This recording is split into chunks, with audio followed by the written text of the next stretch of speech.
और अब खबरों को तफसील से जानेंगे। बीजेपी लीडर रविंद्र रैना ने बनाया फारूक अब्दुल्ला को निशाना, कहा पाकिस्तान के साथ बातचीत की वकालत पर बोला जवाबी हमला। और अहम खबर, डॉक्टर फारूक अब्दुल्ला के बयान पर जम्मू कश्मीर बीजेपी के मावन इंचार्ज आशीष सूद ने अपने रद्द-ए-अमल का इजहार किया है। उन्होंने क्या कुछ कहा है, आपको दिखाते हैं।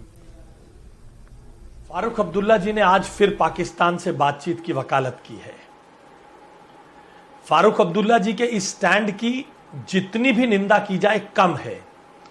फारूक अब्दुल्ला जी का पाकिस्तान से बात की वकालत करना और यह कहना कि दहशतगर्दी कम नहीं हो रही है और भारत सरकार को कटघरे में करना, यह उन सैनिकों की, उन सुरक्षा बलों के बलिदान का अपमान है।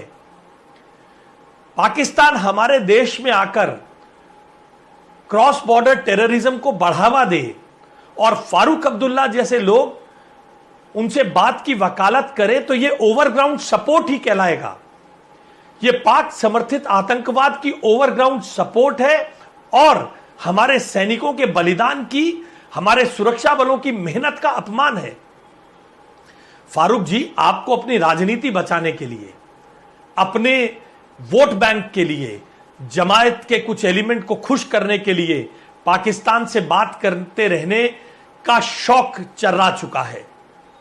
देश और देश के सुरक्षा बल बड़ी मेहनत के साथ भारत की सीमाओं को और देश के अंदर आतंक फैलाने वाले लोगों का हिसाब कर रहे हैं।